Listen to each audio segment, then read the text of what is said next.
예, 자 월요일에 만나는 한판 인터뷰. 오늘은 요즘 대한민국 뉴스 중 하루도 빠지지 않고 등장하는 분을 모셨습니다. 대선 전국임에도 여야 주자들보다 더 이슈가 되고 있는 분이세요. 자, 국민의힘 이준석 대표 모셨습니다. 어서 오십시오. 예, 안녕하십니까. 예. 반갑습니다. 우리 진중권 작가는 가장 최근에 만나신 게 6개월 됐나? 금방 만났죠. 근데 이제 저분 제가 전당대회 때 한창 생각해 보면은 네. 이제는 정치 말고 다른 얘기 하고 싶다 하셨는데 여기서 왜 이러고 계신지. 살다 보니까 이렇게 됐네. 네? 그때 이제 뭐 본인 원래 전공 분야이신 뭐 미학 관련 뭐 유튜브 방송도 해보고 싶고 이런 말씀하셨는데 지금 준비 중이야. 예? 제가 준비되면 띄워드릴게요. 제가 비판하면서 띄워드릴게요. 준비 중인데 이제 내가 만드는 콘텐츠를 와 비슷한 사람들이 있잖아. 예. 가서 보니까요. 예. 조회수가 759 뭐 이렇게 나오더라고요. 그래가지고 그 전망이 암울합니다. 그러니까. 예. 우리 김성애 소장과는 처음 만나시는 건가요? 우리 이 대표님과? 원래 저랑 같이 상승작용을 일으키시는 아하. 네. 제 상대 패널로 많이 나오시는 분이라서 아, 네. 오늘 방송 패널로 예. 제가 이제 우리 이준석 대표님 만나면서 빵 떴죠. 아, 그렇군요. 네. 네. 자, 오늘 또 재미있는 얘기를 나눌 수 있을 것 같고 지금 게시판에 댓글창이 준수톤으로 도배되고 있다라고 제작진들이. 네. 준수톤 마음에 드십니까? 뭐 원래 별명은 제가 만들 수가 없는 거기 때문에요. 예. 그래도 뭐 다른 것보단 괜찮은 것 같습니다. 예. 예. 그리고 오늘 그 제작진이 네. 깜짝 놀랐답니다. 이게 그래도 이제 여당 제일 야당의 대표가 이제 방송 출연을 하는데 네. 그 수행 인원이 아무도 없었다. 우리 대표님 혼자 오셨다 그래서. 아 원래 저희 그 비서실에 그 같이 다니는 친구가 있는데요. 예. 더우니까 예. 굳이 저 방송 나는 것까지 따라올 필요 있느냐. 아. 그래가지고 쫄래쫄래 왔습니다. 그 소탈 행보다. 그게 제가 사실 지금까지 당대표 되고 휴가도 없이 달려왔기 때문에 네네. 비서실 우리 식구들이 굉장히 힘들어합니다. 아하. 그래가지고 휴가는 제가 8월 9일 날 가기로 했으니까 그 전에는 조금씩 쉬게 해줘야죠. 지금 더워서 퍼집니다 지금 다들. 그렇군요. 배려의 한 차원으로 혼자 또 예. 오늘 스튜디오에 함께 오셨어요. 지난달 11일 정말 떠들썩하게 대표직을 시작하셨었는데 네. 한 달 반 동안 소회랄까요? 짧게 말씀해 주시면. 뭐 이 정도면은 100점 만점에 90점 이상을 하고 있는 게 아닌가. 100점 만점에 90점. 이런 또 뭐 자의식 과잉이 아니냐 이렇게 하겠지만은 이게 있는 것 같아요. 목표했던 바를 이루었냐가 이제 점수의 척도거든요. 그러니까 절대 평가라는 건 있을 수가 없고 제가 어쨌든 기대했던 것을 얼마나 갔냐 하는데 저는 제가 처음에 당이 이제 사실 중심에 좀 서야 된다는 생각을 했고 그건 대선 경선 관리 굉장히 중요하고 제가 개판 논쟁 만들지 않았습니다. 저 처음에 당선되기 전에 저희 상대 후보들이 굉장히 우려점으로 지적했던 것이 뭐 유승민 대통령 만들게 하려는 거 아니냐. 근데 전혀 그런 얘기 지금 안 나오고 있고요. 오히려 왜 누구를 안 만들어주냐라고 지금 이제 당내에서 반발이 좀 있는 상황이거든요. 그래서 저는 적당히 관리 잘하고 있다 봅니다. 예, 그 7월 9일 국민의힘이 국정농단 이후 4년 9개월 만에 처음 지지율을 이제 민주당을 추월한 날이었죠. 네. 어떠셨어요? 뭐 앞으로 등락을 거듭할 거니까요. 네네. 이게 또 올림픽 기간에는 또 정치 지지율 영향받기도 하고요. 여러 가지 지금까지 법칙들이 있거든요. 그래서 일희일비할 필요는 없다. 저는 이렇게 보고 다만 최근에 조사에서 저희가 트렌드로 읽히는 것은 호남에서 ARS 조사 같은 경우에는 10%를 상회하는 지지율이 나오고 있습니다. 계속 15%를 상회한 지지율들이 많이 나오고 있거든요. 그렇기 때문에 저는 그거는 하나의 변화다. 국민의힘이 언제까지 이 원래 보수 정당이 꼭 빠져 있었던 지역 구도가 뭐냐면요.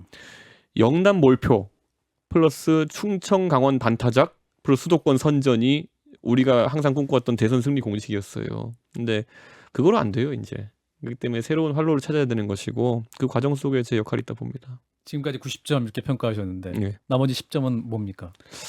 모르겠습니다. 뭐 저에 대한 비판이 많은 것은 알고 있으실 테고 예. 예를 들어 그 중에 하나는 왜 당대표가 자꾸 이렇게 주목을 받느냐.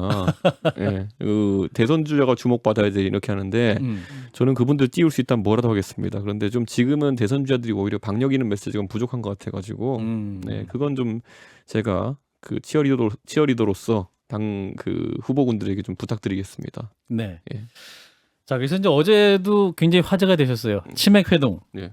누가 먼저 제안하셨던 겁니까? 모든 기획은 제가 합니다. 아, 그래요? 네. 그럼 대표님이 그 윤석열 전 총장에게 직접 저녁에 만나시자 이렇게 제안하셨던 거예요? 네, 그렇죠. 그리고 건대 입구에 이제 만나기로 한 것은 지금 사진 나가고 있습니다. 네, 제가 유튜브로. 윤 총장한테도 말씀드렸듯이 네. 그 저희 당의 후보들 같은 경우에는 서울의 유권자들이 봤을 때 강북 정서를 담고 있는 분들이 굉장히 드뭅니다. 네, 보수 진영 후보들이 항상 그랬어요.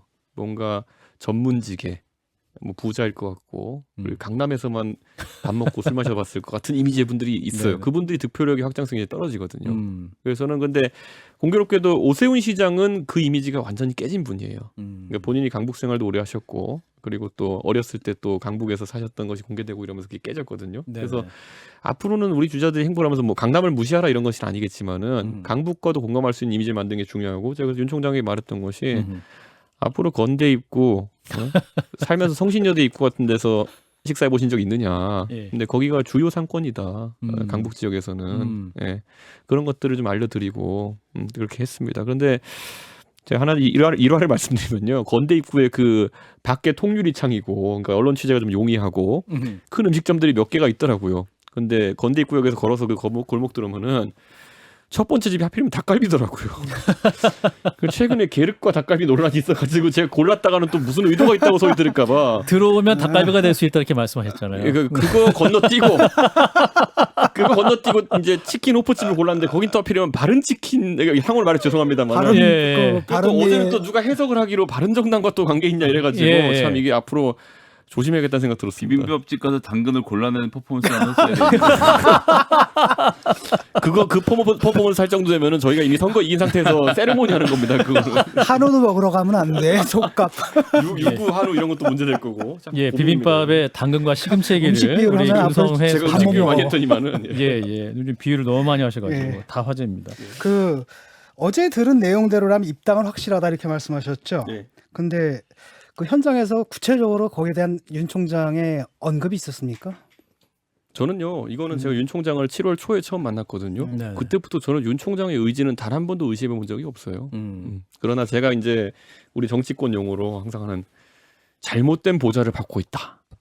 예. 저는 그 판이 약간 작용할 수 있는 우려가 있다 보니까 계속 지적을 좀 하는 거였죠. 그러니까 제가 본인은 입당하고 싶은데, 그러니까 주변에 있는 사람들이 입당에 반대하는 상황이다, 뭐 이렇게 파악하는 거예요. 저는 주변에 있는 사람들이 그럼 그 과정에서 이제 음해도 많이 할 것이고, 예를 들어 딱 이준석이가 가면은 당신을 잡아먹고 유승민을 대통령 만들기 위해 기다리고 있다, 뭐 이런 거 있잖아요.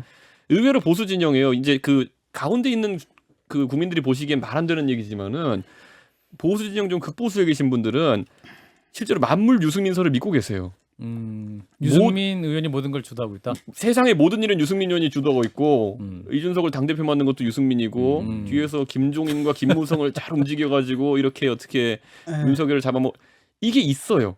그게 지금까지 보수 유튜버들이 쉽게 장사하려고 탄핵 이후에 그 비난을 그쪽 집중시키면서 만든 이론인데 뭐 가끔 그런 분 있잖아요. 세상은 항상 무슨 뭐 미국의 자본이 지배하고 이런 거 믿는 분들처럼 음모론이죠, 음모론. 네, 그 음모론을 기반으로 해서 윤석열 총장 쪽에 또 접근하는 분들이 있다는 얘기도 들었어요. 저는. 대표님 제가 그래서 공개적으로 이준석계 유승민 의원이라고 표현을 하고 다니고 있습니다.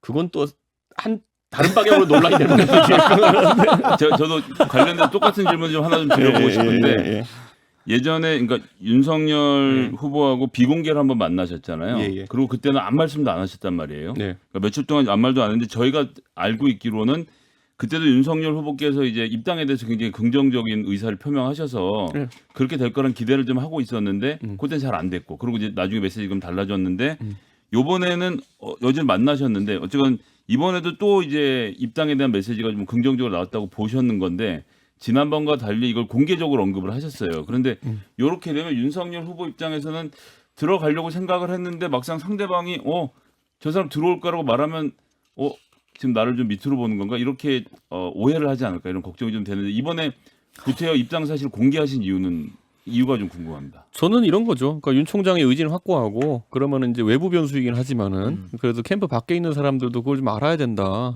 그리고 저는 그 입당 형식에 대해서도 우리가 정치하다 보면은 막 그 정치 좀 안다는 사람들이 별의별 얘기 다 하거든요.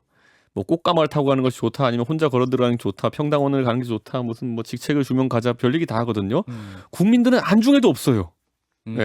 국민들이 그 어떤 정치인에게 예를 들어 꽃가마 타고 갔다고 해서 꽃송이 이런 거 붙여주는 거 아니거든요. 그러니까 별명으로 남는 거는 네네. 전격적인 행보를 하느냐, 안 하느냐. 만약에 주저하는 정치인한테는 간성어 이런 거 붙이죠. 그러니까 저는 시점과 결국 그런 게 중요한 것이지 실제로 뭐 형식은 내가 봤을 때 꽃다발을 받든지 안 받든지 혼자 그러든 크게 의미는 없다 이렇게 봅니다. 대표님 보시기엔 지금 이미 너무 주저하고 있는 거 아닌가요? 그러니까 이렇게 말씀드리고 싶어요. 윤석열 총장이 우리 당에 입당하잖아요. 어느 시점에 와도 신문 탑 기사고요. 어느 시점에 와도 꽃감으로 사람들이 받아들일 만큼 환대할 거고요. 어느 시점에 와도 저는 상당한 세를 이룰 거라 확신합니다. 그런데 그걸 굳이 세분화해가지고 지금 들어가면 어떻고 다음에 들어가면 어떻고 나중에 가면 어떻고를 얘기하는 사람들이 보통 그 안에서 헤게모니 싸움 하고 있는 사람들이죠. 예. 예, 그래서 윤석열 전 총장의 입당 시기가 또 오후에 8월 11일 전후 유력이다 이런 보도도 나왔어요. 그거는 제가 봤을 때 오보에 가까운 게요. 네. 제가 휴가를 8월 9일부터 13일까지 간다고 공지를 했습니다. 그거는 그렇군요. 그거는 제가 이제 우리 쪽 관계자의 발언을 보도해서 제가 당황했던 게 그게 말이 되냐? 윤 총장님이 그러면은 대표 휴가 갔을 때 몰래 입당이라도 하려는 거냐? 일부러 들어오시는 거 아니에요? 그러니까 그거는 진짜 그건 오해 살 일이기 때문에 전혀 그럴 가능성은 없고 그 가능성을 제가 들은 바도 없습니다. 그렇기 때문에 근데 윤 전 오보에 총장 가깝다. 측에서 그러니까 우리 이 대표님 휴가 일정 몰라서 그렇게 잡고 있는 거 아닐까요 혹시? 그것도 웃긴 겁니다. 그러면 그게 일정팀은 그런 거 다 체크하고 있습니다 보통. 그런가요? 그 네네. 윤석열 총장이 이제 만나고 나가지고 했던 얘기들 보면 약간의 또 뉘앙스 네. 차이는 있거든요. 뭐 그 국민의힘에서는 이제 8월 입당서를 이제 기정사실화하려고 하는 것 같고 네. 이분은 뭐라고 그랬냐면 8월 안에 결정하겠다. 네. 근데 그 결정한다라는 게 이제 입당할지 안 입당할지를 결정한다라는 거잖아요. 그래서 그게 약간의 뉘앙스 차이가 좀 있는 것 같아요. 뭐 그거는 다 인지상정인 게요. 정치인이 어떤 결단을 할 때 외부적 요인에 의해서 어떤 결정을 할 수밖에 없는 상황을 인정하는 건 되게 어려운 겁니다. 예. 그러니까 그리고 내가 또 하나는 뭐 쪼지 말라는 투로 말씀하시는 그건 그러니까 제가 그 측면에서 말한 게 사실은 제가 엄청 쪼고 있죠. 근데 쪼지 말라고 한 거는 지금까지 쪼았던 상황이 다 해소되었다는 걸 제가 선언적으로 알리는 겁니다. 그거는 그럼 그게 무슨 의미인지는 다 파악이 되었을 것이고 저는 뭐 윤 총장이 아까 말했던 것 제가 실리적으로 봤을 때는 크게 차이는 없습니다. 당장 내일 온다거나 열흘 뒤에 온다거나 큰 차이는 없지만은 네. 거꾸로 윤 총장 입장에서는 정치를 처음 한 상황에서는 본인의 판단이 좀 앞에 서는 것을 좀 중요하게 할 것이기 때문에 안 좋을 겁니다. 일단은 이렇게 보면 되겠습니까? 실제로는 뭐 그 시기가 언제가 될지 내가 그 당에 들어가는 건 확실하다. 다만 이제 그게 8월인지 아닌지 그거는 알 수가 없고 다만 내가 결정할 테니까 안심하고 그만 좀 쪼아라. 저는 윤 총장이 왜냐하면 제3지대를 언급한 걸 들은 바가 없습니다. 두 번의 회동 동안에. 그것에 대해서는 굉장히 뭐 본인도 뭐 부정적이랄 것까지는 아니지만은 저한테 그런 말을 해준 사람들이 있다까지도 윤 총장이 얘기하면서 다만 이제 공감은 안 하는 것처럼 이야기했거든요. 예. 그래서 저는 그거는 뭐 윤 총장이 지금까지 뭐 국민 앞에 뭐 거짓말하거나 이런 스타일은 아니기 때문에 저는 그건 믿습니다. 이 대표님이 쪼는 거 이제 다 해소됐다고 하셨는데 그러니까 뭐가 해소된 겁니까? 어떤 의미인지? 저는 이제 정치인의 행보라는 거는 공개 행보로 하나 딱 이렇게 못을 박으면은 저는 그거는 국민들이 약속으로 받아들이는 측면이 있거든요. 예. 제가 지난번에 가졌던 확신이라고 하는 거는 윤 총장과의 사적인 만남 속에서 있었던 것이고 예. 이번에는 투명한 유리창 속에서 우리가 담소를 나누는 모습부터 해가지고 저희가 보면은 그 우리 당의 비서실장부터 해서 다 윤석열 총장한테 인사를 시키고 이렇게 하는 것까지 보도됐는데 그 상황에서 갑자기 누가 저도 그렇고 윤 총장도 그렇고 안면 몰수가 갑자기 그 싸나운 소리 하면은 그거는 시작이 안 좋거든요. 그러면 저도 궁금한 게 생기는데, 그러니까 초반에 그러니까 당 대표가 되시던 무렵만 해도 제가 보기에는 김정인 박사님이랑 굉장히 좀 긴밀한 교류가 있는 것으로 보였고, 어쨌든 대표님께서 대선을 직접 리드해 보신 경험은 없으니까 이제 그런 부분에 대해서 김종인 박사가 많이 도와주실 것 같은 약간 이런 뉘앙스가 있었는데. 11월에 단일화 뭐 이런 얘기를 김종인 박사가 하던 그런 순간이 있어요. 그러니까 그 전까지는 뭔가 국민의힘과 같이 국민의힘의 대표 감독이 되는 것 같은 총감독이 되는 분위기였는데 어느 순간 독자적인 팀을 꾸리려고 하는 것 아닌가라고 하면서 우리 이준석 대표님하고 김종인 박사의 사이가 좀 멀어지고 막 이렇게 약간 좀 다 윤석열 후보도 제3지대 그냥 있을까 이런 고민들을 했던 지점이 있으면서 거기에서 어떤 이준석 대표님도 좀 섭섭함을 표시했던 그런 순간이 있었는데 지금은 좀 어떻게 정리가 되고 있어요? 저는요 김종인 위원장이 윤석열 총장과 교감을 이루는 시기를 좀 기다리고 있었습니다. 네. 그런데 지금은 상당 부분 교감이 이루어진 부분이 있다 보고 그러면 이제 제가 그래서 그저께 이제 김종인 위원장 메시지 중에 제가 봤을 때는 약간 저랑 안 맞는 부분을 지적하기 시작한 거거든요. 그게 뭐냐면은 11월에 단일화 모델을 이제 언급한 게 김종인 위원장인데 그렇죠. 정치 지금 일정을 마친 11월 단일화 모델은 없습니다. 그건 성립이 안 하는 모델입니다. 왜냐하면 11월에 저희 후보가 확정되죠. 만약에 그 갈라서서 이제 간다 그러면은. 네. 근데 우리 후보가 확정됐는데 바보도 아니고 11월 내로 단일화를 완성하겠습니까? 그거는 상대 측 장외 후보도 마찬가지고요. 저희가 서울시장 단일화를 생각해 보면요. 그때는 우리 후보 선출과 시간이 좀 적었기 때문에 그걸 못 느끼셨겠지만은 보통 과거에 안철수 문재인 단일화 아니면은 그 정몽준 노무현 단일화 이런 것들도 후보 등록일 한 열흘 전부터 얘기 시작해가지고 후보 등록일 다 돼가지고 단일화가 이루어집니다. 네. 그럼 이번 선거는 그게 2월 13일, 14일이었거든요. 그때까지 단일화 안 됩니다. 그러니까 그 바탕에는 이제 구상의 차이가 좀 있는 것 같아요. 아무래도 이제 이준석 대표께서는 당의 대표니까 당연히 당 중심으로 대선을 치르려고 하고 또는 저는 그게 정당하다고 봐요. 근데 하지만은 사실 그 당의 후보가 지지율이 좀 유의미하게 나오진 않잖아요. 그 안에서 경선을 해봤자 뭐가 나오겠느냐.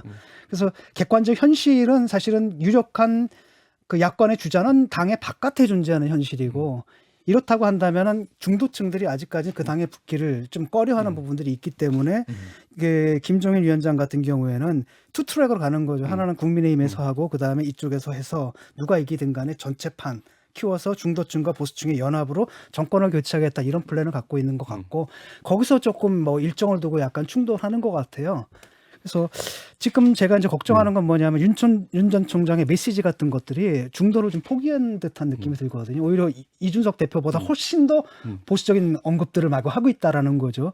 그렇다면 저도 이제 아무 그럴 바에는 그냥 그 당에 들어가지 이런 생각이 드는데 문제는 그럴 경우에 윤석열 총장에 붙어 있던 중도층의 상당 부분들을 좀 포기해야 되는 상황이고 그야말로 보수 대 진보의 전통적인 싸움을 해야 되는 그러니까 유리한 지형은 아니잖아요. 그게 사실 정권은 심판에 대한 여론이 높았는데 그게 지금은 이제 반반이 돼버렸단 말이죠. 그런 상황으로 좀 가고 있다는 부분에 대해서는 어떻게 생각하세요? 저는 전문가의 손길이 닿으면 좋아집니다. 예. 지금 저희 이제 그거는 양쪽에 다 적용되는 게 저희가 경선판이 시작되면은 저희 목장에서도 좋은 소리들이 많고요. 예를 들어 민주당 경선도 보면은 사실 이번에 의외로 약진을 하셨던 분이 굉장히 박용진 의원 같은 경우 전향적인 메시지들 많이 내시고 관심도 많이 받고 토론에서도 인상적이었고 본경선에서도 저는 상당히 유의미한 어떤 역할을 할 거라 봅니다만은 또 가다 보면은 이제 이낙연 이재명 양자 간의 지지율 변화도 추이도 있는 걸 이제 보이고요. 네. 저는 윤 총장이 항상 염두에 둬야 될 것은 본인이 가지고 있는 다자구도에서 한 20% 되는 지지율 그리고 우리는 그 나머지 주자군들이 1%, 2%, 3%, 4% 이렇게 갖고 있는데 그거 총합을 하면은 저희 당 지지율에서 한 10% 정도 누락되는 부분이 있습니다. 저희 당은 지지하지만은 어느 대선 주자도 지지하지 않는 10% 정도의 표. 그거는 의외로 유동성이 큰 표입니다. 저는 그 부분 같은 경우에 많이 이제 좀 바뀔 수 있다는 거. 아까 그게 진 교수님 말씀하셨던 윤 총장이 지난 3달 정도의 행보 또는 정치 선언한 뒤 한 달 정도 행보에서 중원 공략보다는 약간 오른쪽에 기반을 두려고 하는 그런 메시지 때문에 발생한 좀 그 격차가 아닐까라는 생각이 있어요. 그래서 저는 근데 또 그렇다고 해서 저희 장내에 있는 당내에 있는 소들이 또 가운데를 향해 뛰고 있는 것 같지는 않습니다. 아직까지는. 그래서 제가 전반적으로 좀 우려하는 것들은 그 나오는 메시지들이 상당히 퇴행적이다라는 느낌이거든요. 그러니까 홍준표 후보도 여기 나오셨는데 지난주에 목요일 날 뭐 지금 하고 있는 모든 제도들 폐지하고 그 전에 제도로 돌아가자라는 것이고 미래로 나가는 게 아니라 더 과거로 가자라는 이런 느낌들이 강하고 거기서 그다음에 얼마 전에 윤석열 총장도 120시간 얘기했잖아요. 그건 말실수죠. 그거는. 그러니까 말실수가 설마 그게 아니라 공약이겠습니까 그게? 그러니까 말실수라면 괜찮은데 예. 그 밑바탕에 제가 지적한 것처럼 뭔가 어떤 그 자유주의상주의적 멘탈리티가 깔려 있거든요. 근데 제가 어젠가 지나가다 젊은 친구가 했는데 윤석열 지지했는데 그 말 듣고 절대 안 찍을 거다 이런 말을 하더라고요. 진 교수님 강의하지 마시고 짧게 질문해 주세요. 그래서 제가 이제 잠깐만 또 질문을 좀 해드리면 어제 이제 원래 3인 번개였잖아요. 오세훈 시장도 만나려고 했잖아요. 그런데 또 왜 같이 3인이 또 다시 만나시려고 했는지. 제가 기분이 너무 좋아가지고. 기분 좋아서 3인 번개. 기분 좋아서 거의 결승전을 염두에 두고 하신 거 아닙니까? 결승전. 이게 내가 뭘 못하겠다니까 이제 보니까요. 이게 다른 게 아니라 저는 왜 갑자기 오세훈 시장을 갑자기 또 원래 정치인들이 그러냐. 원래 특정 지역에 가서 저희가 좀 정치고 유의미한 그 이벤트를 하다 보면은 그래도 광진에서 만나신 그 거죠. 지역구의 그 정치인들한테 좀 얘기를 안 하면 섭섭하게 생각하는 경우도 있습니다. 그래서 오 시장님 마침 그 근방에 계시다고 해가지고 그러면 합류해서 인사 좀 하실까요? 이렇게 했는데 오 시장님은 당연히 바로 좋다고 하셨죠. 근데 그게 약간 방역이나 이런 관계를 저희가 체크 못하고 공지해가지고 오 시장님께 제가 죄송하게 됐습니다. 그 음모론 기사를 하나 봤는데 이준석이 나중에는 오세훈을 띄우려고 한다. 그런 음모론 좋습니다. 그런 음모론. 왜냐하면 지금은 사실 오 시장이 저희 가장 최근에 큰 선거를 이긴 분이기도 하고 그분의 출마 가능성은 좀 굉장히 낮게 봅니다. 거의 좀 불가능에 가깝게 보거든요. 근데 그럼에도 불구하고 그런 언급이 된다는 거는 뭐 전 나쁘지 않게 봅니다. 흥행 요소죠 그런 것들도. 그렇군요. 이제 왜 이런 말씀을 하시냐면 이제 오세훈 시장이 플랜 B 후보로 거론될 수 있다. 윤석열 전 총장이 이제 지식 하락세이기 때문에 이제 완주할 수 있겠느냐 하면서 플랜 B로 오세훈 시장의 등판론이 있다. 이런 해석입니다. 그러니까 후보가 이제 오 시장님이 8월 경선 그 버스에 타실 리는 없고요. 네, 그러면 네. 후보가 확정된 뒤에 후보가 바뀌는 케이스는 거의 후단협 사태 같은 게 나야 되는 건데 예. 그 선거는 진 선거입니다. 그럼 진 선거에 그렇게 누가 나오려고 하겠습니까? 그러니까 저는 그런 상황은 그냥 호사가들의 이야기고 아까 말했던 것처럼 좀 재미를 돋구는 이야기 정도이지 저는 오 시장님 쪽에서도 그런 의지를 밝히는 걸 들어본 적이 없습니다. 그렇군요. 네. 치맥 회동 얘기는 요걸로 마무리할 텐데, 네. 그러니까 8월 10일 전후 이게 이제 오버다 이렇게 말씀해 주셨잖아요. 아 제가 휴가를 9일날 갔다니까요. 예, 9일날 가서 13일날 오시잖아요. 예. 그럼 8월 15일날 입당하면 되겠네요. 뭐 사면이랑 맞출 일이 있습니까? 아무 적절한 날씨는 아니다. 사면은 지금 뭐 얘기가 되고 있나요? 제가 그거는 저희가 뭐 사면은 대통령께서 주도하시는 거기 때문에 네네네. 저희는 모르지만 저도 언론 보도를 보면 굉장히 뭐 가능성 있게 검토되고 있기 때문에 음. 제가 윤 총장이라 그래도 윤 총장도 언론 보고 판단하실 텐데 15일에 선언하기로 했다가 갑자기 사면 돼버리면 이거는 뭐 대형 사고입니다. 그거는. 예. 그러면 이재용 부회장이나 박근혜 전 대통령 사면론에 대해서는 대표님 어떤 생각이세요? 저희는 공식적인 입장을 안 내기로 제가 전당대회 때 얘기했고 당원들이 그걸 사실상 추인했다 보기 때문에 저는 사면에 대해서는 대통령께서 정치적 결단하셔야 된다 이렇게 보고 이제 이명박 대통령과 박근혜 대통령에 대해 가지고 뭐 국민들이나 당원들의 판단이 좀 다를 수는 있겠지만은 저는 그것 오롯이 전부 다 대통령께서 판단하셔야 될 문제다. 지금까지는 국민 여론을 살피신다는 말씀하셨거든요. 그 과정도 지금 하시고 계실 거라 봅니다. 예. 자, 애청자 여러분들 굉장히 질문 많이 주고 계세요. 그리고 유튜브로도 굉장히 실시간으로 많이 참여해주고 계신데 2632님이 국민의힘에서 윤석열 캠프에 합류한 당협위원장들 징계 논의가 있던데 대표님 징계하시겠습니까? 날카로운 질문이에요. 그 원래 홈런 칠 때 나 오른쪽으로 날린다 이렇게 손하고 하는 사람들이 있거든요. 네. 저는 그 징계나 이런 것도 조건을 명확히 합니다. 저는. 그래서 어제 윤석열 총장이 이렇게 제 앞자리에 앉아 있으면 뒤 테이블에는 이제 그 김병민 그 위원장이 앉아 있었거든요. 그렇죠. 하필 또 그 광진갑 위원장이거든요. 제가 윤 총장한테 농담 삼아서 반농담 진담으로 이야기 이렇게 했습니다. 총장님 8월에 입당 안 하시면 저 사람 제명이에요. 네. 근데 진짜 그건 제명할 수밖에 없습니다. 왜냐하면 저희 당원 당규에 사실상 해당 행위에 대한 규정들이 있거든요. 그런데 윤 총장이 만약 8월에 입당 안 하시면은 뭐 그럴 일은 저는 거의 없다 보기 때문에 이런 말씀 드리는 겁니다. 그러면 사실상 우리 당의 대선 후보가 되겠다는 생각이 없는 거거든요. 그러면은 거기에 참여하시는 분들도 우리 당의 대선 후보를 도울 방법이 없어지는 거거든요. 그럼 헤드라인은 8월 말 제명으로 나가는 거군요. 8월 말까지 입당 없으시 제명. 그건 오늘 하도 많이 얘기해가지고 네. 헤드라인이 아니라 이제 조회수도 안 나옵니다. 그건. 그렇군요.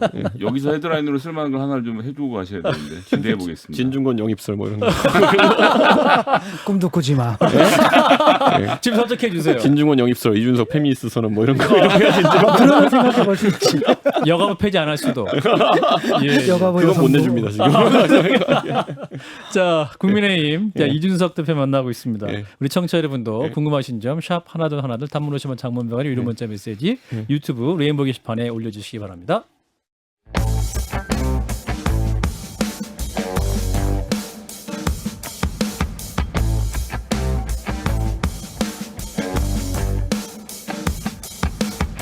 날카로운 현안 분석, 심장이 쫄깃한 인터뷰.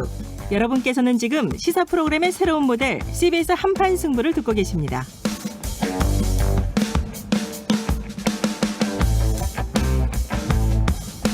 예, 국민의힘 이준석 대표와 함께하고 있습니다. 본격적인 또 현안들, 또 당 대표로서 내놨던 공약들 한번 여쭤보겠습니다. 공직 후보자 자격 시험, 네. 중진들이랑 많이 부딪히고 계시죠? 네. 예, 계속 그래도 공약이시니까 공약이기 때문에 계속 추진할 것이다 이런 입장을 밝히셨어요. 이게 지금 굉장히 시험 한번 보겠다고 받아들이시면 안 되고요. 이준석이 얼마나 큰 카르텔을 없애보려고 노력하는 건지를 보셨으면 좋겠는 게 지역위원회 구조, 지구당이 폐지된 이후에 지구당은 후원금을 모을 수가 없습니다. 그러니까 노원병 이렇게 후원금 모을 수가 없어요. 그러니까 원외 정치인들은 자부담으로 모든 걸 해야 됩니다. 네. 그렇기 때문에 어느 정도 이제 오 시장님이랑 그때 정병국 의원이 처음에 그 정치자금법을 개조했을 때는 깨끗한 정치 만들어보자는 취지였고 지금까지 잘 운영되고 있지만은 그것을 또 파회법을 찾아낸 겁니다. 지역 정치인들이. 그래서 성행하게 된 것이 뭐냐면은 속된 말로 무료 봉사를 해라. 캠프에서. 아니 그 지역 당협위원회나 지역위원회에서 당신이 사무국장 일 좀 공짜로 하고 아니면 뭐 운전도 공짜로 좀 하시고 대신 나중에 이제 뭐 공천 때 좀 의회 의원이라든가 열심히 했으니까 공천 때 챙겨주고 이런 구조로 이제 상납 체계가 돼 있는 곳들도 있어요. 그러다 보니까 저는 그게 그런데 좋은 체계인가? 저는 돈은 투명하게 후원받아서 돌아가야 되는 것이고 결국 의원이라는 건요 생각보다 우리가 이제 구의원이나 시의원, 기초의원 하시는 분들이 급수로 대우를 보면 4급 대우입니다. 4급 공무원 대우거든요. 공무원을 치면 그렇죠. 네. 근데 지금 그분들이 주 역할이 뭐냐면 예산을 심사하고 그 지자체 그리고 감사하는 거예요. 그 행정을 행감이라고 보통 얘기하죠. 행정감사를 하거든요. 네. 국감에 대비해서. 행정감사를 하려면요. 예를 들어 우리나라의 9급 공무원이나 7급 공무원도 요즘 대단한 경쟁을 뚫고 올라갑니다. 그렇죠. 그분들이 만약에 뭘 잘못했으면 그걸 잡아내는 게 구의원 역할이에요. 그럼 그분들보다는 적어도 실력이 있어야 된다. 또는 그분들을 상응하는 실력이 있지 않고서는 행감이나 이런 거 아니 국회의원은 보좌관 9명 달고 있기 때문에 국회의원이 잠깐 전문성이 없어도 보좌관이 잘해도 되긴 돼요. 근데 시의원, 구의원, 군의원 이런 분들은 그런 게 아니거든요. 본인이 뛰어날 수밖에 없는 구조예요. 그게 안 되면은 국간을 못 지킵니다. 일단 저는 제가 그래가지고 무슨 많은 분들이 그럼 시험 봐서 국회의원 의원 뽑자는 거냐 이런 얘기하시는 분들이 있는데 시험은 두 가지가 있죠. 줄 세워서 1등 뽑는 시험이 있고요. 자격 시험이 있어요. 예, 운전하려면 운전면허 시험 보자. 제가 얘기하는 건 자격 시험입니다. 일단 자격 시험을 갖고 무슨 엘리트주의 이렇게 얘기하면 좀 어렵고 그래서 제가 처음에 설명을 이제 할 기회가 많지 않았을 땐 그 오해가 있는 분들이 있었어요. 뭐 1등 하면 잘 외우면 무슨 뭐 구의원 가는 거냐. 아니죠. 지금까지는 진짜 그 행정감사나 아니면 예산안을 보거나 이런 능력이 없는 분들도 솔직히 기초위에 많았습니다. 꽤 높은 비율을 많았어요. 그분들보다는 조금이라도 그래도 기초적인 능력을 갖춘 분들이 지방의회에서 지자체를 감시했으면 좋겠다 이 생각입니다. 대상은 그러면 국회의원이나 뭐 지방선거가 아니라 어떤 그 구의회, 시의회, 지방선거죠, 그러니까. 지방선거에만 네. 한정한 것이다. 제 임기에 지방선거가 있으니까요. 예, 네. 예. 자, 진중권 작가님 반론해 주세요. 그 보통 이제 공천관리위원회라고 있지 않습니까? 보통 그런 데서 심사를 네. 종합적으로 해야 되는 거지. 예를 들어서 어떤 사람은 시험을 잘 볼 수도 있고, 그다음에 시험을 잘 보는 거랑 그다음에 어떤 실무를 잘하는 거랑 또 다른 문제잖아요. 그러니까 시험 잘 본 바보들도 참 많거든요. 근데 이런 것들을 모든 세계 모든 정당에서는 그냥 공천관리의 차원에서 되고. 또 인물들이 처음부터 자라나는 가운데서 이미 검증들이 좀 되거든요. 이런 정상적인 절차가 있으면 되는데 어떤 굳이 무슨 시험을 봐가지고 걸러낸다라는 발상이 저는 좀 동의가 좀 잘 안 돼요. 제가 진 교수로 언젠가 한번 출마시켜 보겠습니다. 지역위원회 관리도 한번 해보시라고 하고 싶고 이게 왜 실제 그러냐면 관리해보면 느낄 그러니까 수 제가 있다. 이거 뭐 당신 해봤어 이런 얘기가 아니라 그게 이제 구조가 아까 말했던 것처럼 희한한 상납 구조나 이런 게 돼 있기 때문에 타파하기 좀 힘든 부분이 있고요. 이런 게 있어요. 그러니까 저는 그 정치에 있어가지고 진 교수님 몸담았던 정의당 정도만 해도 네. 개인의 능력이 담보되지 않으면 구의원 선거 돌파 못합니다. 네, 개인이 굉장히 득표력이 있어가지고 정당 득표율에게 한 10%, 15%를 더 얹어야지만 당선되는 구조거든요. 그래서 솔직히 말하면 구의원은 중선거구제를 저희가 채택하고 있기 때문에 1-가, 2-가 이런 거 아실 겁니다. 가번은 거의 무조건 됩니다. 그렇기 때문에 아까 말했던 것처럼 공천만 하면 되는 구조가 있기 때문에 실력이 없는 사람들도 골라가는 구조가 돼 있는 거고요. 저는 그래서 이제 이걸 이제 피선거권의 제한이라는 것 때문에 헌법적 가치에 비춰서 이야기하는 분들도 있는데요. 진 교수님 말씀한 것도 이론적으로 맞아요. 예를 들어서 그런 시험이 평가하는 능력들이 없음에도 의정활동 잘할 수 있는 분들. 근데 이거는 그렇게 되면 공천의 모든 제약 논리가 사라지게 됩니다. 예를 들어 보면 성범죄자인데 개과천선 해가지고 의정활동 잘할 수 있는 사람 존재하겠죠. 근데 저희는 지금 성범죄자들 공천 제약합니다. 각 당에서. 그런 것처럼 그렇게 아까 진 교수님 말한 것처럼 그런 예외 상황을 다 보듬지 못하는 것은 문제나 저는 강한 상관관계는 있다 봅니다. 저희가 대부분의 상황에서 적어도 그런 실력 검증을 통과한 사람들이 의정활동을 낮게 할 거라는 그 상황이 있다 보기 때문에 그리고 아까 말했던 그 양대 정당 같은 경우에는 공천 이후에는 사실상 검증 단계 없습니다. 어떤 분들은 유권자가 어차피 검증할 거 아니냐 그러잖아요. 전국 단위로 1-가가 2-가가 떨어지는 경우는 그거는 거의 이건 유수에 날 일입니다. 그리고 아까 공천관리위원회가 못하는 이유가 뭐냐면은 기초의원과 광역은 구청장 다 합쳐서 지방선거 때는 국회의원은 약간 달라요. 국회의원은 보통 각 정당에서 200명 정도 이제 지역구 의원을 공천하거든요. 기초의원은 한 3,000명 공천합니다. 시스템적으로 15일 남짓하는 기간에 3,000명의 인생과 인성과 이걸 다 평가한다는 게 불가능하기 때문에 또 그리고 어느 정도 지금 뭐 자영업을 하시거나 지역에서 이제 활동하신 분들은 기초의원들, 구의원이나 시의원들과 굉장히 일을 많이 해보시면 이미 정당 정치가 불신받는 이유 중에 하나가 뭐냐면은 지역 조직이 약간 그런 토착화된 조직으로 가는 걸 비판하는 분도 있어요. 그래서 저는 제가 말했듯이 저는 이게 반헌법적이라는 걸 너무 잘 알고 있어요. 예. 그런데 우리가 항상 모든 제도는 헌법 가치를 향해서 고민하는 것이고 지금은 저는 중선거구제에서 가번이 당선되는 구조로는 사실상 그것도 선거제도 왜곡이 좀 일어나고 있다 저는 이렇게 봅니다. 김성애 소장. 뭐 진중권 작가님의 말씀이 맞는데 제가 현실 정치에서 보면 또 우리 이준석 대표님의 말씀에 반박하기가 참 어려워요. 제가 실제로 있던 지역구에 그 안철수 포럼 쪽에서 공천에 들어온 분이 있었는데 예. 이번 구의원 당선이 됐는데 예. 당선된 다음 날 겸직이 금지됐다는 걸 알고 깜짝 놀라서 6개월 만에 구의원을 그만뒀어요. 그러니까 자기 월급도 받고 구의원 월급도 받으려고 했던 게 실패한 거죠. 그러니까 이렇게 공천을 구의원들급에서 거른다는 게 힘들어서 기본적인 소양에 대한 집중 면접에는 어떤 형태든 좀 그 지역의 지역구 의원들 외에 다른 사람들이 좀 검증할 필요는 있다고 생각을 합니다. 그 윤석 대표의 어떤 시험 취지는 이해한다. 예, 시험은 아니더라도 하여튼 검증은 필요한데 다른 지역구가 해야 된다. 지금 너무 사병처럼 쓰고 있다는 점은 문제가 있다고 생각합니다. 저는 이렇게 생각도 하는 게 저희가 이제 제도에 대해서 재해법도 하나의 방법이고요. 네. 예를 들어 아까 말했던 것처럼 중선거구제 하에서 발생할 수밖에 없는 문제가 좀 있기 때문에 제가 기초의원 얘기하는 것이고 교육감 선거는 지금 보시면요. 기호에 따른 유불리가 없게 하기 해가지고 롤링을 합니다. 어떤 사람이 받는 투표지에는 진중권이 메뉴에 올라가 있고 누구 거는 김성회가 메뉴에 올라가 있고 누구 건 이준석이 올라가 있고 다 동일 비율로 썩습니다. 이것도 저는 하나의 선거제도의 변화가 될 수 있다 보는 것이 1-가와 1-나는 가가 거의 무조건 됩니다. 그러면 1 안에서는 순번을 롤링으로 한다든지 뭐 저는 하여튼 이런 제도 개혁에 대한 의지가 없이는 이 아까 말했던 고질적인 상납 구조와 그리고 검증 안 되는 구조, 가는 되고 나는 떨어진 이런 구조는 전 혁파가 된다. 근데 원래 송영길 대표님이랑 합의했던 내용 중에서 지역위원회를 부활시키고 선거제도를 개혁하는 문제에 대해서는 좀 임기 안에 성과를 내주시기를 좀 부탁드리겠습니다. 저는 당연히 그거 지지합니다. 저는. 예. 예. 지금 우리 김성회 소장이 국민의당 안철수란 이름을 거론하셔가지고 국민의당과의 합당 얘기를 잠깐 하겠습니다. 그게 그렇게 이어지나요? 예. 자연스럽게 예, 던지고 간 겁니다. 예. 다시 국민의당과의 합당은 지금 어떻게 되고 있는 겁니까? 저는 안 대표랑 합당을 위해서 네네. 제가 꾸준히 저는 그 추진하라고 추진단에 시켜놨고요. 지금 지금까지는 저희가 국민의당과 협상 내용을 공개하는 것이 굉장히 좀 위험하다 생각해서 지금까지 진짜 한 달 가까이 스텔스하게 있었습니다. 근데 어떤 오해가 있었는지 안 대표께서 며칠 전에 대구 가셔가지고 기자분들에게 국민의힘이 합당 의지가 있는지 모르겠다 이런 말씀하셨어요. 그래서 야 이거는 안 대표님이 혹시 협상단에서 좀 잘못된 보고를 받고 계시거나 이건 여기서 한번 오해를 서로 풀어야겠다 그래가지고 합당 내용을 제가 풀어놓은 거죠. 그래서 저희 측 요구 사항이라고 하는 것은 안 대표님과 국민의당 측에서 요구하는 당명 변경은 약간 좀 의아하다. 하지만 나머지는 열어놓고 생각하겠다. 원래 안 대표께서 지분 협상 없다 하신 거 저는 굉장히 선언적이지만 감사하게 받아들이고 그렇기 때문에 저는 지분 협상 안 하겠다 하셨지만은 거꾸로 제가 우리 협상단에는 최대한 국민의당에 좋은 인사들을 배려할 수 있는 건 배려해라. 그래서 당협위원장들도 이거 제가 미리 당에 알렸으면 반란이 일어납니다.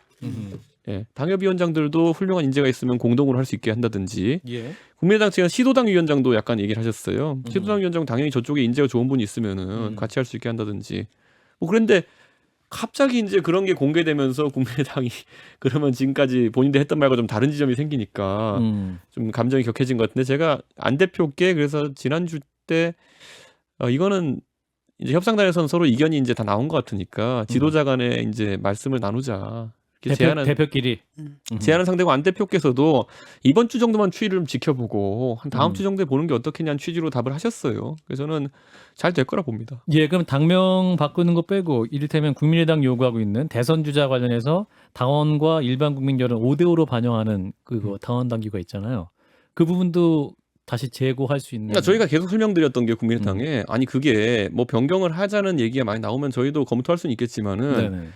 그게 안 대표와의 또는 국민의당과의 합당 과정에서 변경이 되어버리면은 그 자체가 엄청난 오해입니다. 왜냐하면 국민의당이란 당의 전력이 99%는 안 대표고 누가 봐도 안 대표 측에서 요구한 것처럼 보이고 안 대표의 대선 출마가 의지가 있기 때문에 그런 거로 보이고 저희는 거기에 응하는 모양새가 되면은 또 다른 당의 주자 어떻게 생각하겠습니까? 이준석 대표가 또 다시 또 오해받을 수 있는 소지도 있을 수도 있고. 그래서 저희가 뭐를 제안했냐면 경선 준비라고 저희가 조직이 돌아가고 있고 그쪽에 그럼 국민의당 쪽이 합당 이후에 인사를 추가하면 저희가 받아주겠다. 그러니까 사실 이 구체적인 걸 밝히는 것 자체가 굉장히 저희는 지금까지 지향이었었는데 그러니까 본인이 생각할 때 국민의당에서 그 가진 불만의 그 가장 핵심이 뭔 것 같아요? 저는 이 대선 입당이 아니고 주자분들이 입당하라 그러니까 아니요 그냥 아닙니까? 대선 주자들이 동물 비유 되게 싫어하시는 것 같아요. 동물 비유 되게 싫어하시는 것 같아요. 예. 속값 순후하게 쳐드리겠다 뭐 이런 거 되게 그 말에 삐쳐서 그런다. 그러니까 이상하게 저는 방송하면서 동물 비유는 그냥 재밌으라고 하는 건데 대표님이 지금 속값이라고도 말씀하셨지만 네. 기본적으로 이제 합당이 아니라 입당으로 자꾸 방향을 잡으려고 하니까 국민의당에서 당연히 불만이 나오는 거 아니겠습니까? 저는 뭐 딱히 부인은 안 하실 거죠? 항상 일관되면 속값은 후하게 치겠다. 네. 예. 그러니까 그렇지 이제 거기서 이제 본질적인 문제가 발생하는 당명치가 거고. 사실 두 당의 입장을 잘 고려해서 국민의힘 당 정도로 하시면 될 것 같아요. 완전히 지금 저희 선거를 말아먹으려고 작정했습니다. 농담이었습니다. 조언 아닌 지금 뭐 조언을 이렇게 해서 그래서 그 윤석열 전 총장과의 치맥 모임 후에 우리 대표님이 그 로딩 중 상징적인 그 네. 뒤에 사진에 네. 이제 색칠하셨어요. 예. 빈칸을 좀 채우셔서 지금 화면 나가고 있는데 예. 그 세 칸 중에 한 칸 채우셨어요. 그럼 지금 나머지 두 칸은 대표님 뭡니까? 저거 왜 충전 중이 아니고 로딩 중입니까? 항상 궁금했어요. 저도 해놓고 보니까 잘못한 것 같기도 해요.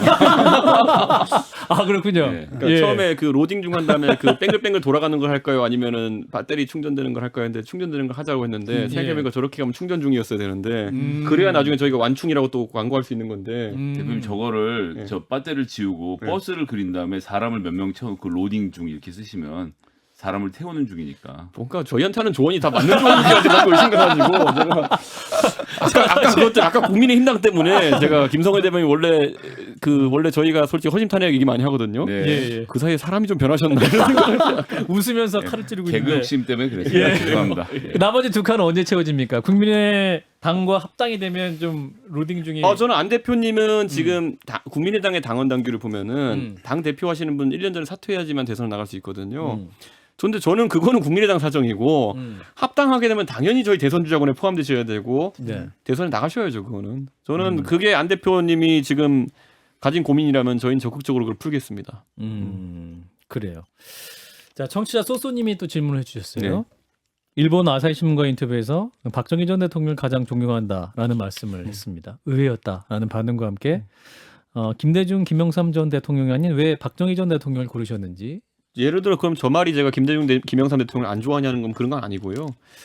예를 들어서 박정희 대통령에 대해서 제가 그 아사히 신문에 보도는 어차피 축약해서 냈을 테니까 제가 아사히 신문뿐만 아니라 모든 한국 언론과도 인터뷰하면서 저 질문 받으면 하는 답변이 뭐냐면요. 저는 박정희 대통령을 제일 좋아한다. 그런데 그거는 3공화국 때 선거를 통해서 당선된 박정희 대통령 그리고 그 위에 경제 발전을 이끌었던 박정희 대통령에 대한 이야기고 4공화국 즉 유신부터의 행적이라고 하는 것은 저는 민주주의자로서 받아들이기 어렵다. 저는 그렇게 명확히 하거든요. 그럼 3공화국에서 경제 발전에 있어서 박정희 대통령을 높게 평가하는 게 뭐냐? 제가 미국에 있을 때 대학 다닐 때 아시아의 각국 지도자들에 대해서 배우죠. 근데 그때 이제 배울 때 아시아의 지도자 중에서 박정희 정권과 그 군부 출신의 그를 따르는 관료들이 유일하게 달랐던 지점은 미국의 원조나 아니면 경제개발 계획이 자금이 투입됐을 때 거의 100을 내리면은 거의 7, 80은 실제로 경제개발에 투입됐다는 것. 근데 이게 사실 전후 국가나 원조 자금이 지원되는 국가에 있어가지고는 오히려 거꾸로 80이 로비 자금으로 사용되고 경제 발전에 10이나 투자되면 다행인 경우가 많았어요. 근데 그게 정확한 이제 학자들의 평가였거든요. 저는 그래서 굉장히 그거는 우리와 다른 아시아 국가들의 상황을 갈랐다 저는 그렇게 보는 지점이거든요. 박정희 정부에도 보면은 3공화국 시절에도 흠결이 있을 수 있습니다. 저는 그거는 그런데 타국과 비교했을 때 그 시기에 굉장히 맞는 리더십이었다고 봅니다. 그런데 이제 박정희 전 대통령 같은 경우에 큰 정부였다. 그러니까 또 시장에 많이 개입하고 경제개발 5개년 계획이라든지 이제 큰 정부였고. 근데 최근 우리 대표님께서 말씀하신 건 작은 정부론을 주장하고 계시잖아요. 작은 정부 주장하시는 분이 큰 정부를 했던 박정희 전 대통령을 존경한다니 그거는 서로 다른 주장이다. 저는 이렇게 이율배반이다. 생각해요. 그러니까 네. 그 시대를 넘어가지고 어떤 그 정책을 비교한 건 의미가 없고요. 그러니까 예를 들어 진중권 교수를 조선시대로 딱 타임머신 태워보내면은 저분이 성리학 시험을 볼 수 있었을까요? 과거 시험을? 그러니까 저는 그런 것처럼 제도라는 게 이렇게 사실 사람에게 있어가지고 맞는 게 다 있는 거고 시대에 따라서 요구되는 게 다른 건데 박정희 대통령 거꾸로 그러면 지금 2020년에 떨고 놓으면은 중공업 개발 정책을 하셨을까요? 저는 그건 약간 무리한 그런 상상이라 보고 아까 제가 마치 박정희 대통령을 존경하는 지점은 아까 말했던 것처럼 경제 개발이나 이런 데 있어가지고 타국의 지도자들에 비해 가지고 공적인 마인드가 강했다에 대한 부분이기 때문에 저는 그거 뭐 하나씩 짚어가지고 이거는 작은 정부 큰 정부가 하는 게 작은 정부 얘기를 했으니까 저희가 그 뭐 이제 궁금해서 여쭤보지 않을 수 없는데 뭐 이제 여가부 통일부 논쟁은 뭐 그렇다 치고 근데 거기서 작은 정부를 꺼내신 것이 제가 보기엔 약간 말을 만들어내려고 했다는 생각이 드는 이유는 그럼 국민의힘은 작은 정부를 지향한다라고 하면 작은 정부라고 할 때 실질적으로 지금 어느 부처가 가장 혁신이 되어야 되는지를 말씀을 좀 해주셔야 되는데 그렇게 보기에 여가부랑 통일부는 너무 사이즈가 작거든요. 그러면 국민의힘에서 혹은 대표님이 생각하시는 작은 정부를 지향한다고 했을 때 정부 부처 개혁에 있어서 1순위는 어디로 꼽으시는지. 저는 정부조직법이 이제 어느 정부나 정부 출범하면 이제 다루는 것이기 때문에 저는 이건 오롯이 대선 주자가 다뤄야 되는 영역이다라고 생각하지만은 제가 이제 여가부와 통일부를 다루는 것의 이유는 특임 부처이기 때문이고요. 다른 나라에는 존재하지 않거나 아니면 아주 특정한 시기에 특정한 임무를 부여받아서 부처로 탄생한 것이다 이렇게 좀 보는 것이고 저는 지금 봤을 때 예를 들어 그 중에서도 위원회 조직으로 돌았을 때 더 잘 돌 것 같은 조직들이 있습니다. 예를 들어 대만이 대륙위원회라는 걸 두고 있는 것처럼 통일부 같은 경우에는 통일부 장관이 힘이 세면 모르겠지만은 통일의 그날이 다가오면은 그 사람이 국방부 장관, 기재부 장관 아니면 뭐 법무부 장관 다 통할할 수 없거든요. 지금은 부처의 사이즈나 이런 거 봤을 때 그럴 때는 위원회 조직이 더 낫다. 그 장관들을 참여시키는 그런 생각이 드는 거고 부처 간에 있어가지고 저는 지금 우리나라에서 본 중소기업 벤처부 같은 경우도 약간 특임 부처처럼 되어 있거든요.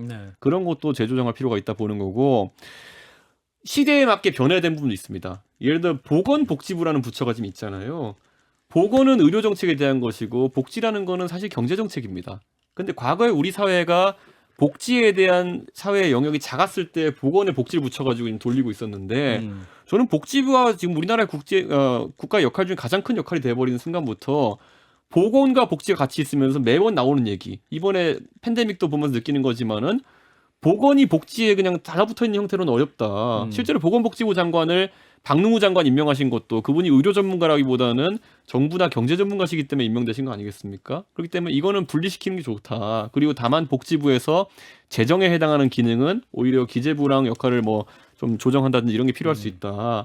그리고 예를 들어 환경부 같은 경우에도 이제 거꾸로 보건과 환경이 맞아 들어가는 부분이 있는 겁니다. 그러니까 저는 이런 총체적 고민이 있어야 되는 거고 제가 너무 던지면 또 이거 갖고 아니 그런 고민은 우리 진짜 그런 고민에도 불구하고 그 말씀이 작은 정부로 간다는 방향성이 보이지는 않는다는 코멘트 정도 남겨놓겠습니다. 그러니까 저희가 18개 부처잖아요. 근데 다른 나라는 보통 이제 그 프랑스 같이 아예 30-40개 부처 펼치는 나라도 있고요. 보통 14개, 15개 부처 정도가 됩니다. 그렇기 때문에 제가 말했던 한 그 작은 정부론이라고 하는 거는 보통은 일반적인 부처를 남기고 특임 부처를 좀 사라지게 만들고 원래 작은 정부론은 부의 개수가 아니라 국가의 역할의 크기를 의미하는 겁니다. 제 말이에요. 예를 들어 그런 건 경제 정책에 축소시키겠다는 말씀 안 하신 것 같아서. 저는 그 부분에 있어가지고는 감세랑 또 다 있는 부분이기 때문에 너무 커서 안 펼치긴 하지만은 박용진 의원도 하는 말인데요. 뭐 제가 왜 못합니까? 예, 자 신 작가님 추가 질문해 주세요. 예, 그 작은 정부론이라는 것은 사실은 뭐 여가부라는 게 예산의 0.2%잖아요. 그러니까. 이걸 없애가지고 뭐 정부가 작아지거나 크거나 이런 건 좀 아닌 것 같고 제가 볼 때는 지금 여성부 이걸로 이제 보니까 통일부를 끌어들였다가 한꺼번에 묶어가지고 이거 시작하실 거예요 오늘 저랑? 그런 부분인 것 같고 할 거면 30분 더 넣어주세요. 한 번 더 오시죠. 할 거면 30분 더 넣어주세요. 막타 치고 끝내는 거 제가 용납하지 않겠습니다. 그 작은 정부론에 대해서는 좀 그 뭐랄까 그 당 내에서 합의가 이루어진 거예요? 아니면은 뭐 개인 생각입니까? 보수의 기본 정신입니다. 그러니까 여가부 폐지도 그러면 대선 공약이 될 수 있다. 국민의힘. 그거는 전적으로 정부조직법에 해당하는 것이기 때문에 대선 주자 영역이고요. 저는 여가부에 대해서 그래서 뭐라고 표현했냐면 그때 여가부 발언이 뭐였냐면은 여가부나 이런 것들에 대해서도 대선 주자들이 입장을 밝혀줬으면 좋겠다까지 했어요 저는. 그래서 제가 이준석 유승민 후보라고 얘기한 거 아닙니까? 다시 한번요. 만물 유승민 사람. 예, 두 분 사이인 두 분이 잘 해결을 하시고요. 자, 우리 국민의힘 이준석 대표를 만나고 있습니다. 민주당 얘기를 좀 잠깐 해보겠습니다. 예, 지금 이제 이재명 지사 얘기도 굉장히 시끄럽고 지금 그쪽도 굉장히 내부가 시끌벅적한데 이제 건너편 민주당 상황 우리 이 대표님 어떻게 보고 계시는지. 저는 뭐 이재명 지사가 그 백제 던진 것 때문에 좀 앞으로 골치 아프겠다. 예, 그 우리가 발언이라는 거는 뭐 들여다보면 이재명 지사가 좀 오해 살 부분도 있었고 억울할 부분도 있겠지만은 저는 그 스테레오타이핑이라고 보통 얘기하잖아요. 어떤 지역 정체성 아니면 뭐 이런 거로 사람을 묶는 행위 자체에 대해서 이젠 정치인들이 반사적으로 거부감을 느껴야 된다. 저는 그래서 지금도 제가 또 누구 저격하는 발언처럼 될까봐 참 조심스럽긴 하지만은 지역과 뭐 대망론 이런 거 엮는 거 이런 것도 제가 봤을 때는 큰 틀에서는 좀 위험하다. 예, 그런 생각을 합니다. 그래요. 자, 그리고 이낙연 후보 등 민주당 측 주장은 또 이제 그 탄핵 이거 이 얘기는 이제 윤석열 전 총장 얘기 해보겠습니다. 네. 문재인 대통령이 이제 지시에 관여했을 것이다. 김경수 지사 관련해서 이제 그런 얘기를 하고 있는데 문 대통령의 지시가 상식적이다 이런 말을 하고 있어요. 대표님 입장은 어떤 입장이세요? 저도 뭐 대선 캠프에 있었던 일에 대해서는 대통령께서 총체적 책임을 지고 사과하시는 것이 옳다전 이렇게 보는 입장이고요. 예. 다만 이렇게 봐야 됩니다. 저희가 어떤 지시관계나 공모관계를 정확히 이야기하려 그러면은 수사에 의존할 수밖에 없거든요. 자, 그래서 저는 이제 또 특검을 해야 된다 주장하시는 분들이 있어요. 근데 사실 이건 논리관계 살펴보면요, 그 허익범 특검 자체가 특검입니다. 특검의 수사 결과에 따라 가지고 김경수 지사가 재판 받아 가지고 지금 저렇게 된 겁니다. 특검의 수사 결과에 그럼 특검의 수사 범위에 대통령이나 그때 지시관계는 없었겠습니까? 당연히 특검도 밝혀내려고 했겠죠. 그런데 그걸 못 밝혔기 때문에 김경수 지사가 기소되고 이런 결과가 나온 것인데 그러면 이 주장은 특검을 특검하라가 되는 거거든요. 저는 이거는 약간 논리적인 모순이 생길 수 있다. 허익범 특검이 사실 굉장한 성과를 낸 겁니다. 정권 초기에 정권의 서슬이 펄할 때 그 정권에게 굉장히 해가 될 수 있는 댓글 공모 조작에 대한 혐의를 밝혀내고 유죄 판결까지 이끌어냈으면은 이 특검 잘한 특검이에요. 보면은 사실 어려운 특검 한 거고. 그런데 지금 와가지고 이 결과에 만족하지 못해 특검에 특검하라는 정치적인 주장은 될 수 있겠지만은 우선 민주당이 받아줄 수도 없고요. 왜냐, 논리가 약해. 특검에 특검하라는. 국민 여론상으로도 특검에 특검하라. 지금이야 그냥 화난 국민들이 하는 말을 정치인들이 대행해가지고 대통령 연관설 밝혀라 이럴 수 있는 건 이해하지만은 제가 정당의 대표로서 특검을 특검해라 하는 순간에 바로 송영길 대표가 반격할 겁니다. 윤 전 총장은 특검을 한이다 뭐 이렇게까지 얘기하는데 그 언급 자체는 잘못됐다 이렇게 보시는 거군요. 저는 그러니까 뭐 정치적 선언에 가까운 게 아닐까 이 정도 봅니다. 그 잘하시는 윤석열 본인이 특검을 하시면 되겠네. 한편으로는 그 국민의힘 내부에서 또 거꾸로 윤석열 원죄론을 들고 나오는 분들도 있거든요. 예. 당신이 봐준 거 아니냐? 이제 와서 가지고 왜 또 그러느냐? 그러니까 그거죠. 그러니까 대통령은 형사적으로 소추되지도 않고 우리 청와대 압수수색 몇 번 받잖아요. 지난 정부도 보고 이번 정부도 보고 그거 들고 가면은 불시에 들이칠 수 있는 것도 아니고 적당한 시기에 문서 들고 나와서 주고 이런 거거든요. 그걸 지금 정권이 바뀌지 않은 상황 속에서 수사할 수 있다고 생각하는 건 오히려 지금 만약에 내일 특검이 출범하잖아요. 소위 그 음모론자들이 얘기하는 면죄부주의 특검입니다. 그러니까 그건 말이 안 되죠. 오히려 그걸 만약에 범죄 혐의가 있다고 하면 범죄 혐의는 계속 존재할 테니까 예. 정권 끝나고 하자고 하든지요. 네. 네, 자 윤석 대표 만나고 있는데요. 홍준표 의원이 저희 방송에 지난주에 나와서 그 민주당 후보는 이낙연이 될 것이다라고 전망했습니다. 동의하십니까? 그분이 우리 당 후보는 누가 될 거라 예측하시던데요. 본인이 될지도 잘 모르겠다 이렇게까지만 말씀하셨습니다. 네. 뭐 제 생각에는 뭐 원래 선수들이 뭐 가장 운동장은 잘 읽을 테니까요. 저는 감독이니까 제가 여전히 박용진 후보를 민주당에서 가장 높이 평가하십니까? 후보가 됐으면 위력적인 사람이라서 보는 거고요. 네. 그거는 늘상 저쪽에서 마찬가지로 유승민 의원을 지목하는 것과 비슷한 의미입니다. 약간 이쪽에서 그 상대하기는 어느 쪽이 더 편하다고 보세요? 이낙연 후보하고 이재명 후보하고. 저는 이재명 후보 쪽이 약간 더 편하지 않을까라는 생각을 하는데 네. 요즘은 제가 이런 말 하면 또 이재명 캠프에서도 성명 내고 이러더라고요. 알겠습니다. 예. 자 이준석 대표님 이제 한 달 예. 반이 지났는데요. 자 국민의힘을 바라보고 있는 국민들에게 마무리 발언 30초 드리겠습니다.